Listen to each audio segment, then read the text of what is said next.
Se você não entende todas as camadas da pele, fica difícil você compreender a profundidade que é uma úlcera por pressão. Todas as camadas que eu falei, tudo que eu falei, é prejudicado quando a gente tem uma úlcera por pressão, por exemplo, no estágio 4. Então, a úlcera começa com uma manchinha vermelha e vai piorando, vai se aprofundando, e conforme ela agrava, mais prejuízos e mais camadas da pele vão sendo atacadas, atingidas e prejudicadas. Então, veja, começa com o vermelhinho, que é lá no estágio 1. A gente não cuidou, evoluiu para o estágio 2, que você já tem a ruptura da pele, foi para o estágio 3, e aí foi para o estágio 4, podendo chegar até mesmo no osso, tá? Então, a gente tem que observar esses pontos. É muito importante que a gente se atente. Olha aí. Tem alguma ruptura aí? A pele está aberta? Tem alguma lesão? Não. Só está vermelho. Dá para ver aí, né? Ó, só está vermelhinho. Não tem nada. Isso. E aí a gente faz a mudança de posição e tudo mais. Mas... Aí, ó. Aqui você já tem... Olha, é diferente, ó.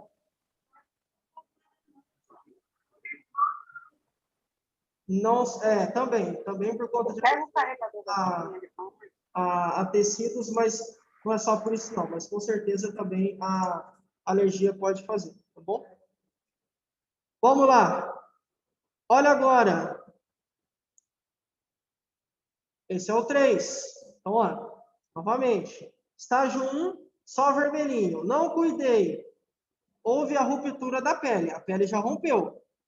Mas é bem mais superficial do que isso, ó. Não cuidei. Estágio 4. Vou passar que é forte, né? Mas até aí um exemplo para vocês, tá? Então, gente, não é brincadeira. Então, por que eu falei tudo aquilo? A Giselda falou, você está falando de novo? Por quê? Para entenderem. Eu falei as 3 etapas, as 3 camadas da pele, para que vocês entendam que uma úlcera por pressão agride e rompe, todas as camadas da pele, ultrapassa os músculos, se for no estágio 4, por exemplo, e chega lá no osso. Muito sério, né? Então, a gente consegue lidar tendo alguns cuidados básicos que a gente precisa ter. Tá? Então, muito cuidado, muita atenção. Não é só dar banho.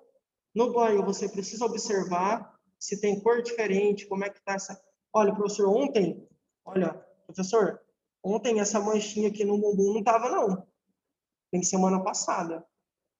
Então, tem algo que a gente tem que ver o que pode ser feito. Você não pode deixar ir do estágio 1 para o 2, para o 3, para o 4, não é o que a gente quer, tá? Mas, além da mudança de posição, que eu já falei várias vezes para vocês, e a gente já falou sobre hidratação e tudo mais, tem alguns cuidados especiais que precisam ser direcionados à pele. Vamos lá. Professor, por que você está falando isso? Olha que dica legal essa aí que eu vou dar para vocês. Vou dar algumas dicas. Cuidado com assaduras, que foi o que a Cleonice falou. Assadura, se a gente não tomar cuidado, ela pode se tornar ou virar uma úlcera. E aí vira isso aí que eu mostrei para vocês. Muito cuidado. O que causa assadura no seu paciente? É o tecido. Se ele usar poliéster, é batata. Ele vai incomodar. Coceira. Por que coceira? Causa, de certa forma, uma alergia. O paciente vai ficar coçando. Quando ele coça, pode fazer a ruptura da pele e aí você ter novamente a úlcera. O que mais? Pele seca.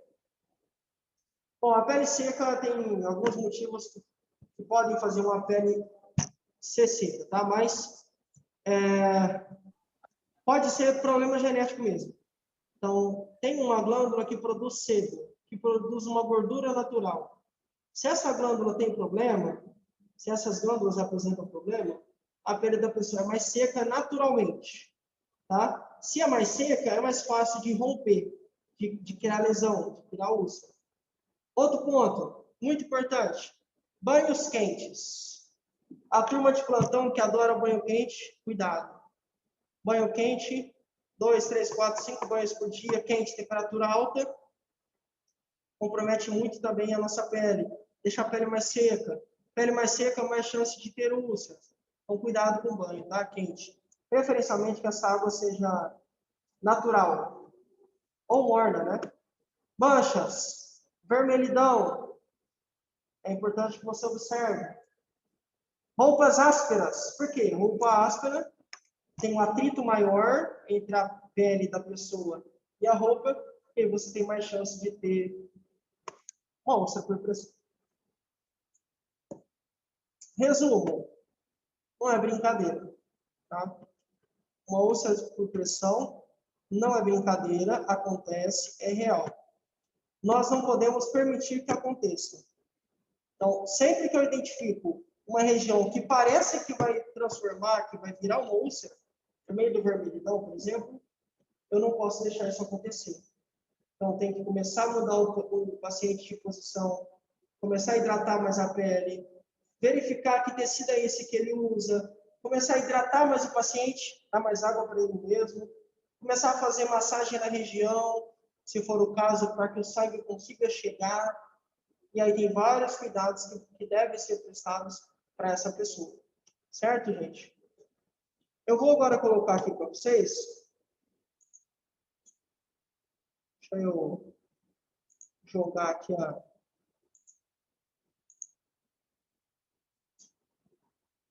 Olha aí que eu vou...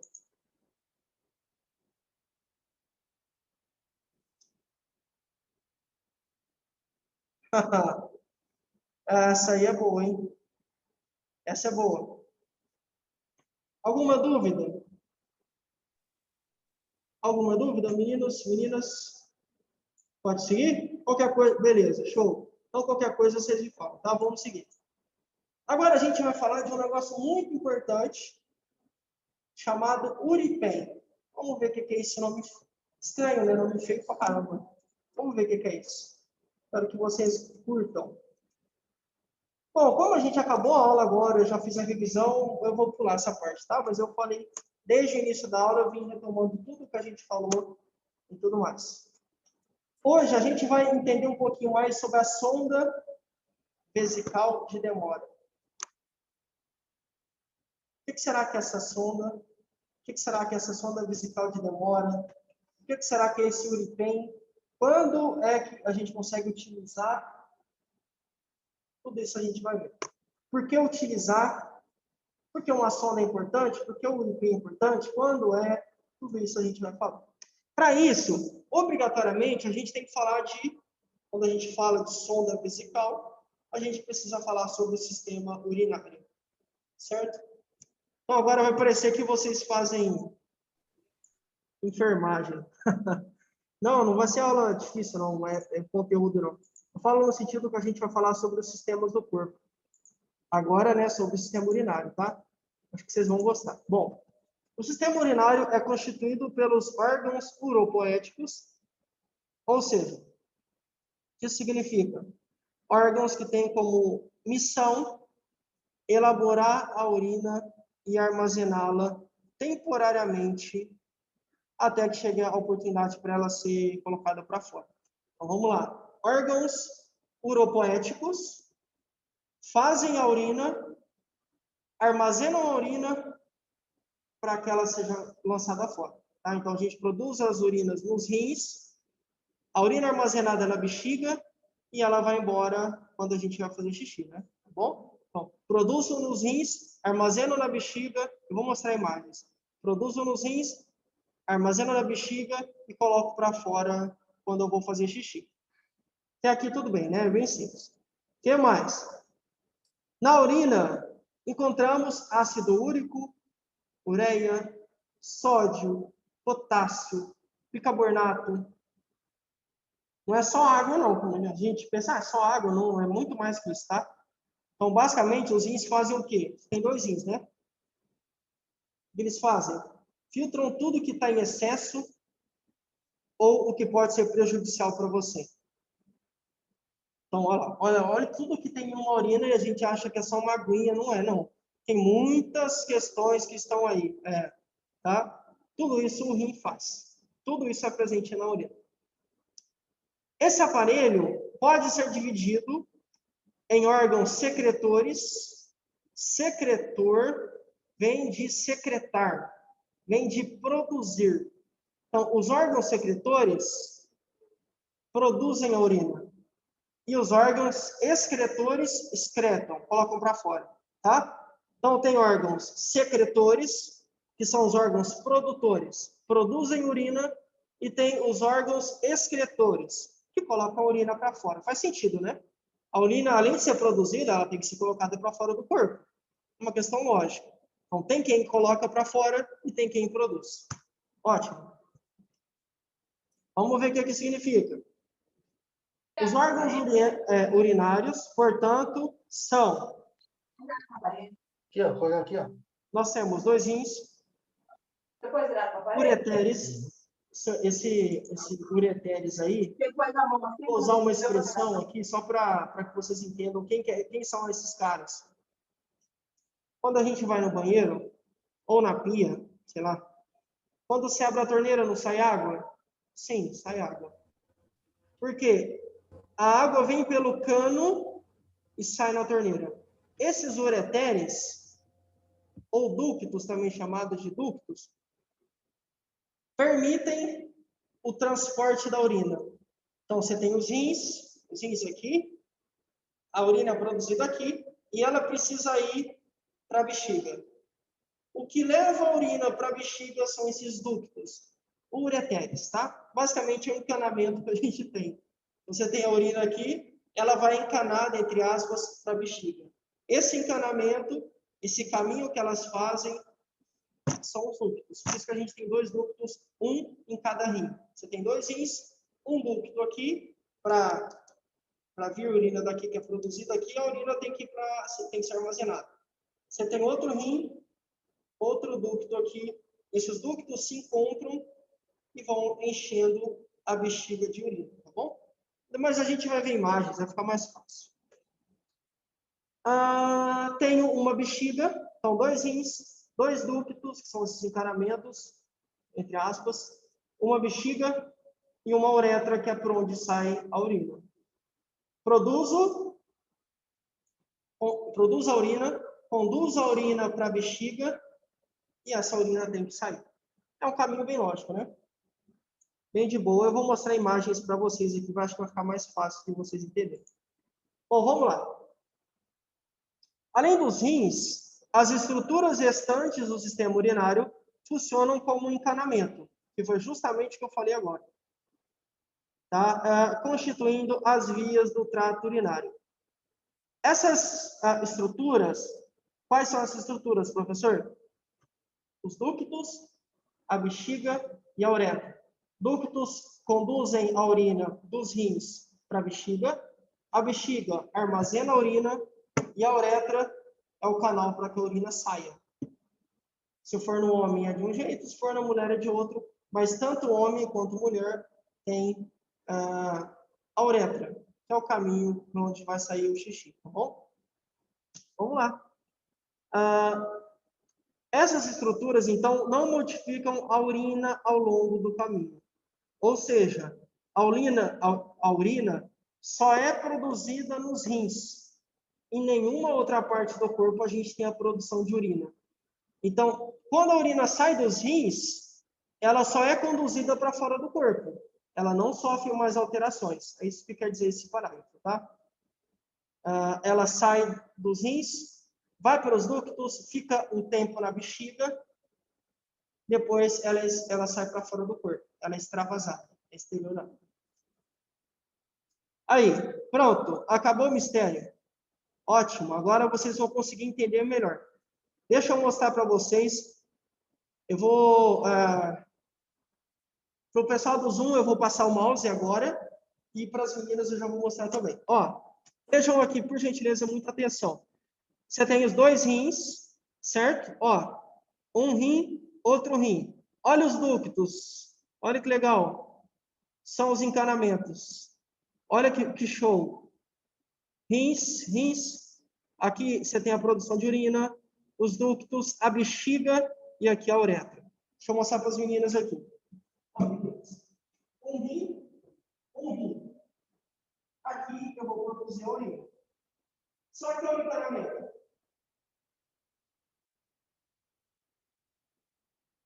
Para armazenar a urina. Esse encanamento é o que a gente chama de ducto. São os ductos, ou ureteres, que conduzem a urina dos rins na bexiga, tá bom? E aí aqui você vai ter a urina ficar armazenada, depois ela é colocada para fora. Independentemente se homem ou mulher, temos uma uretra, para que a urina saia, tá? Show de bola, né, gente? Como que é perfeito, né? Eu fico chocado com o nosso corpo. Olha que show. Fantástico. Vamos lá. Eu preciso que vocês deem atenção, tá? Prestem muita atenção nesse ponto. Rins produzem, a urina é conduzida pelos ductos, que eu acabei de mostrar, que são esses encanamentos, fica armazenada na bexiga, é extravasada pela uretra. Esse é o masculino. Dá para ver, né? Aqui você tem o saco escrotal. Agora, olha aí. Agora é das meninas. Percebem que a lógica é a mesma? Tem os dois rins, tem o encanamento, que são os ductos ou ureteres, tem a bexiga, que é onde vai armazenar a urina, e também tem a uretra. Ó.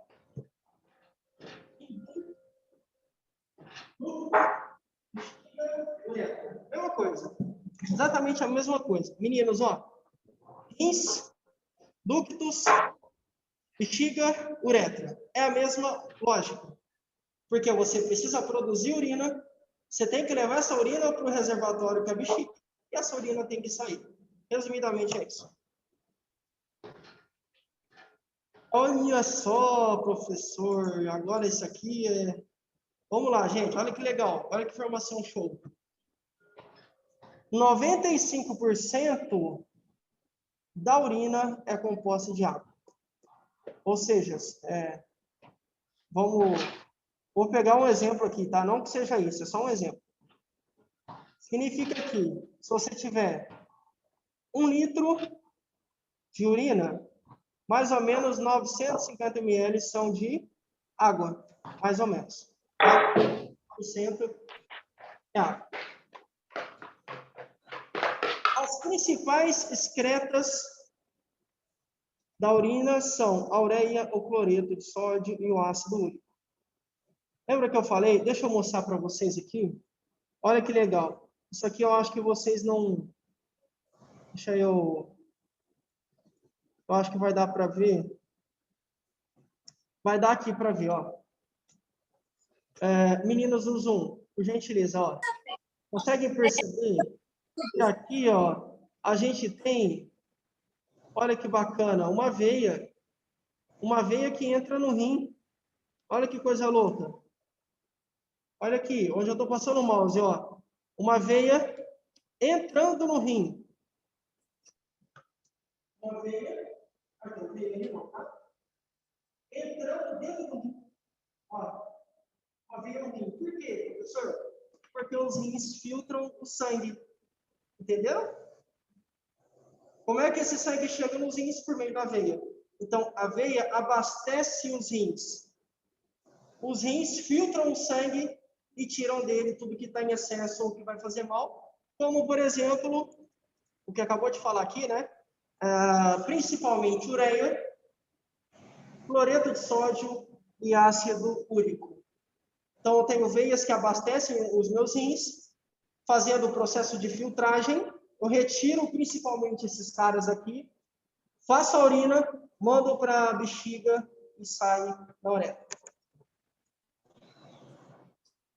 Os nossos tecidos que recebem do sangue substâncias nutritivas, é isso mesmo. Ao sangue, abandonam aqueles compostos químicos tóxicos que neles se formam como resultado do complexo fenômeno de nutrição. Vamos lá. É basicamente o que eu falei para vocês. Vou falar um pouquinho, vou vir traduzindo. os nossos tecidos que recebem do sangue as substâncias nutritivas, ou seja, como é que a gente recebe os nutrientes que eu acabei de falar? O sangue. Então, como é que o meu sangue, como é que o meu pé recebe os nutrientes que eu comi? Por meio do sangue. O sangue, as veias, né? Artérias, levam o sangue até o meu dedinho do pé. É por meio desse processo que o meu dedinho do pé recebe nutrientes. Que é justamente o que está falando ali, ó.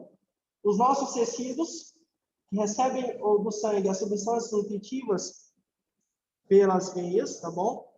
Abandonam alguns compostos químicos tóxicos que neles se formam como resultado do complexo fenômeno de nutrição. Então, é sempre uma... Eu não sei se vocês sabem a diferença, mas normalmente, assim, tem uma estrutura que leva o sangue, que é a artéria, e tem uma que volta com sangue sujo, a veia. A artéria leva o sangue, então tira o sangue do coração e impulsiona para as partes do corpo. A artéria, a veia, desculpa, volta com sangue sujo, entre aspas. O sangue que é isso aí, ó, que é o sangue que tem os compostos químicos. Então vai sangue limpo, com nutrientes, com oxigênio, e volta o sangue com gás carbônico e outras coisas mais. Excelente. E aí abastece os rins com toda essa sujeira, entre aspas, os rins filtram e jogam para fora. Interessante, né? Muito, é perfeito. É perfeito. Como pode? Então, as artérias levam sangue com nutrientes e oxigênio, e as veias vêm recolhendo tudo que não faz bem, manda para os rins filtram, colocam para fora do corpo. Essa é a ideia. Fantástico, né? Perfeito. Tudo foi desenhado. Tais substâncias são esses compostos que eu falei para vocês que as veias trazem, são prejudiciais ao nosso corpo, são danosas, causam dano. E devem ser eliminadas para não intoxicar o organismo e pôr a vida em perigo. O que é? Os nossos rins entendem, caramba, cloreto de potássio, cloreto de sódio, não, vai fazer mal. Vou ter que tirar esse cara para fora. Como eu faço? Filtro. Tudo que é cloreto, que está em excesso, que vai fazer mal, vou filtrar e vou colocar para fora. Filtro, põe para fora. Filtro, põe para fora, por meio da urina, né? Filtro, para fora. E aí a gente vai tendo esse processo de filtragem. Fantástico. Como que é tudo perfeito. Então, tudo que vai causar mal, desses compostos, dessas substâncias que voltam por meio das veias, tudo que pode colocar nossa vida em perigo ou prejudicar o organismo, precisa ser eliminado. Isso acontece por meio da filtragem lá nos rins, tá bom? A maior parte desses produtos é eliminada por trabalho do aparelho urinário. Somente uma parte mínima é eliminada pelas glândulas sudoríparas mediante o suor. Ou seja, grande parte das toxinas e dos compostos que não são interessantes para o meu corpo sai na urina. Uma outra parte sai pelo suor. Então, eu tenho tanto a eliminação de toxinas e compostos prejudiciais pela urina, lá que o rim filtra, vai fazer a urina, vai sair, como também pelo suor. Então, as glândulas sudoríparas, que são, lembra que eu mostrei? São as glândulas que fazem o suor. Essas glândulas excretam, colocam para fora também tudo que faz mal para a gente. Então, você tem a urina, que é a filtragem dos rins, e você tem também o suor contribuindo para colocar para fora todas as toxinas que são prejudiciais ao nosso corpo. Fantástico, né? Então, casamento de urina mais suor para poder livrar o seu corpo de toxinas e compostos que fazem mal para você. Perfeito, perfeito. Essas glândulas sudoríparas são as que produzem o suor, tá? Eu já falei, né? Portanto, o aparelho urinário tem a tarefa de separar do sangue as substâncias nocivas, que são substâncias prejudiciais, danosas, que fazem mal, que causam dano para o nosso corpo. E também de eliminá-las por meio da urina, tá bom? Então, o que esse aparelho faz? Esse aparelho que eu mostrei, 2 rins, os ductos, a bexiga e a uretra. O que esse aparelho todo faz? Basicamente, a gente vai separar do sangue o que é prejudicial e colocar para fora por meio da urina. O nosso sangue contém muitas substâncias de que não necessitamos e algumas podem até ser prejudiciais, tá bom? Olha só que o professor vai falar. Água em excesso.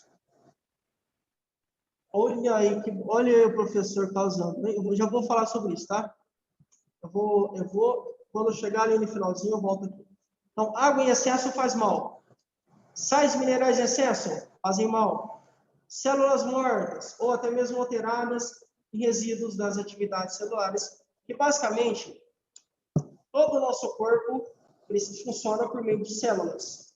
Essas células produzem restos, são os resíduos das atividades. Isso, se ficar no nosso organismo, faz mal. Mas eu queria dar uma atenção para vocês. Água em excesso. Eu tenho uma pessoa próxima que fala assim, que ela toma 9 litros de água por dia. Sério. E aí, às vezes, a gente acha que beber muita água, 4, 5, 6, 7, 8, 9, 10 litros de água por dia, é vantajoso. Tem que tomar muito cuidado. Tá? Muito cuidado, por quê? Lógico, tudo depende da sua atividade. Se você faz um serviço pesado, você vai suar mais. Suando mais, você vai precisar mais de água para repor. É uma questão lógica. Mas se você trabalha igual a gente está aqui no ar-condicionado, não está calor assim, não estou suando assim, meu Deus, quanto suor? Não. Eu tenho que tomar muito cuidado com a quantidade de água que eu tomo por dia, tá bom? Normalmente, em média, os nossos rins conseguem filtrar 750 ml, mais ou menos. Tá? Tem um cálculo que eu passei, se quiserem anotar, e depois a gente pode fazer também qualquer coisa, mas 0, deixa eu ver se eu consigo mostrar. Deixa eu ver como eu faço isso. Acho que é aqui. 0,35 vezes o seu peso. É sempre assim.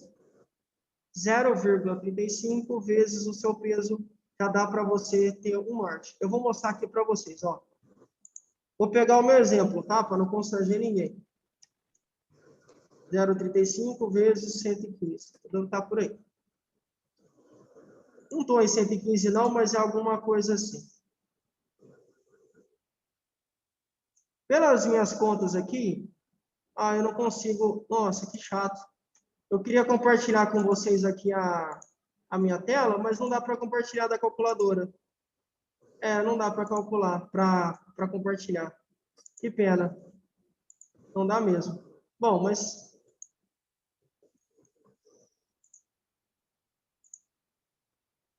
Aí. Deixa eu ver. Vamos lá.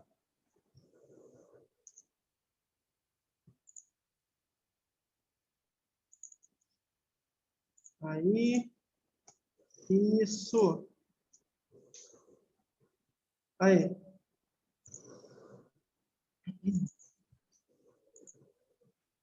Aí. Professor, o seu dá mais de 4 litros, viu?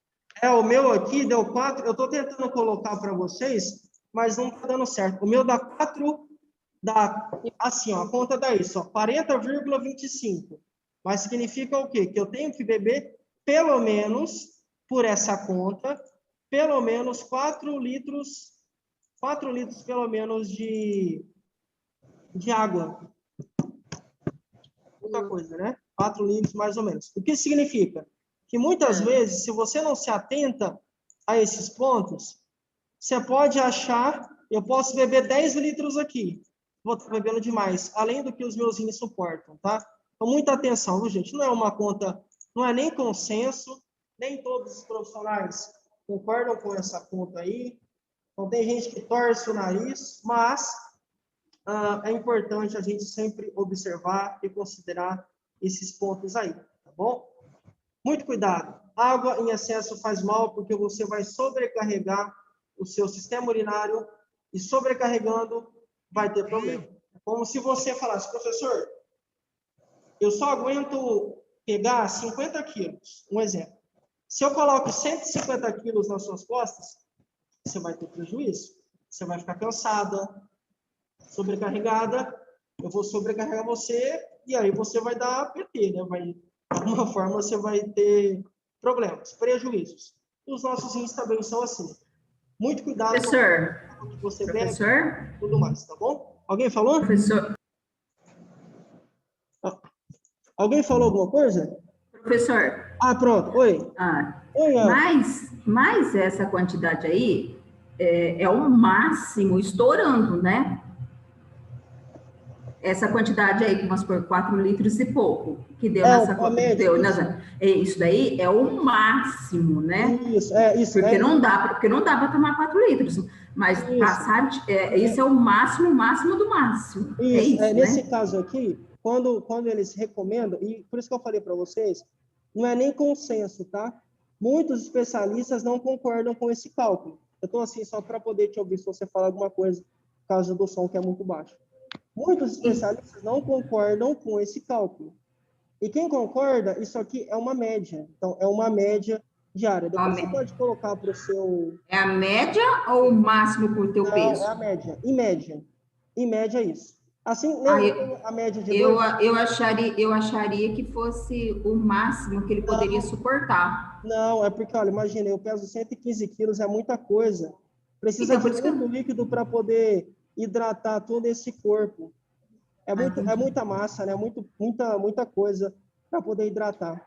Mas é em média isso. Não que você tenha que tomar.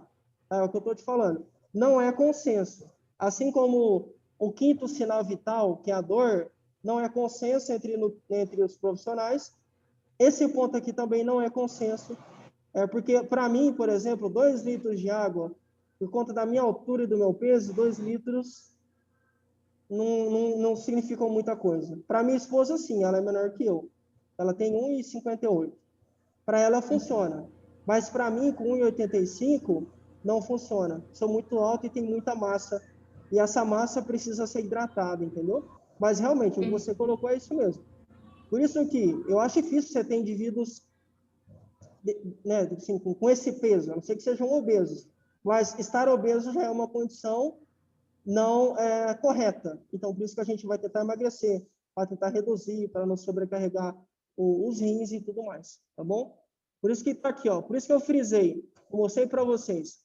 Água em excesso faz mal.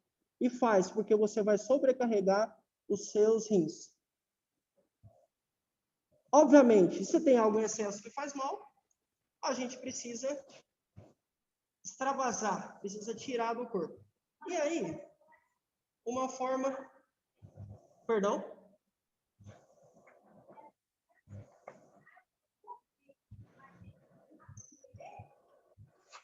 Se a gente... Isso.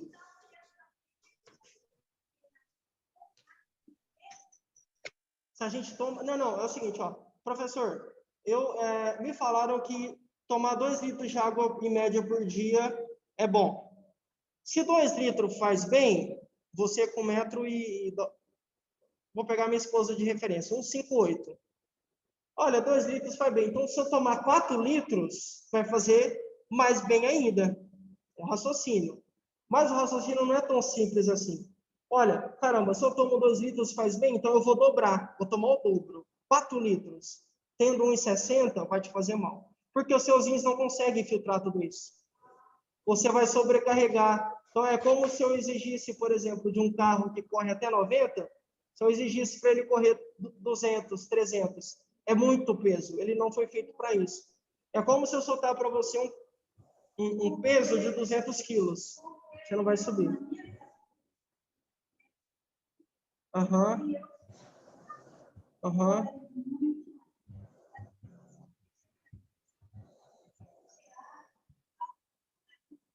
Aham. Aham. Aham. Isso. É. Aham.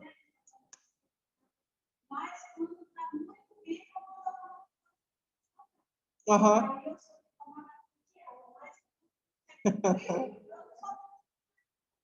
Isso. Então é importante. Então, realmente, condições que impactam no quanto de água você bebe. Calor, com certeza calor. Quanto mais quente, em tese, mais água a gente bebe. Por quê? Mais água o seu corpo precisa, mais você sua.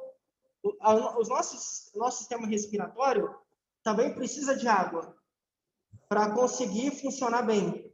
Tempo seco, pode perceber, o tempo seco, se a gente não toma bastante água, a nossa respiração também fica cada vez mais difícil, porque não está hidratado. Então, a água é fundamental. E em contrapartida, também é verdade, no frio a gente não toma tanta água. Por quê? Não sua tanto, não requer tanto. Tá? Então, tem sim essa variedade, com certeza. Quanto mais você urina, quanto mais xixi você faz, mais água você tem que repor. Quanto mais você sua, mais água você tem que repor. Eu trabalhava em uma firma, trabalhava com serviço pesado. Eu tomava por baixo 4 litros. Hoje eu não tomo isso. Mesmo sendo alguns especialistas, sendo que eu preciso tomar, hoje eu não tomo. Mas antigamente eu tomava. Só que eu suava demais. Muito. Muito, muito. Trabalhava com sacaria. Muito, muito. Suava muito. Só que saía muito e eu precisava repor. Suava demais, saía muito líquido do meu corpo, eu precisava repor essa água. Então, aí não era prejudicial. Na verdade, era bem saudável. Tinha um corpo bem melhor que hoje. Pesava 85. 85. Bem menos que eu peso hoje. Corpo bem mais em forma. Mas, por que eu bebia tanta água? Porque saía demais. Hoje, se eu beber 4 litros, com o que eu faço hoje, eu vou sobrecarregar os meus rins com certeza. Outra dica importante, aproveitando. Professor, eu tenho que tomar 2 litros mesmo, por causa da minha altura e tal. Enfim, eu vou tomar 2 litros, é o que eu quero. Aí você vai, de manhãzinha, já toma logo 2 litros de uma vez. Errado.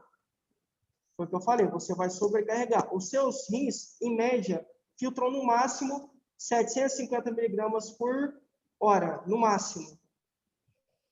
Se você já manda 2 litros de uma vez, você vai sobrecarregar também, entende? Então, a ideia é que você vai dando intervalo e durante o dia você toma esses 2 litros, entende? Não de uma vez, senão não vira nada. Tá? Muita atenção a isso. Quando a gente fala de sistema urinário, que é essa produção de urina, né? O sistema que vai colocar essa urina para fora, a gente tem que bater numa tecla muito importante, que é a sonda. Quem que será que é essa danada? Quem que será que é essa sonda vesical? Vamos ver quem é e por que ela é importante e por que a gente tem que considerar. Antes de tudo, a gente vai falar aqui nessa aula a diferença entre sonda vesical de alívio e de demora. Alívio, demora. Vamos lá. Sonda vesical de alívio, ou também chamada de sonda intermitente. A sonda de demora, o nome já fala, né? De demora. Ou seja, ela demora. O tempo maior.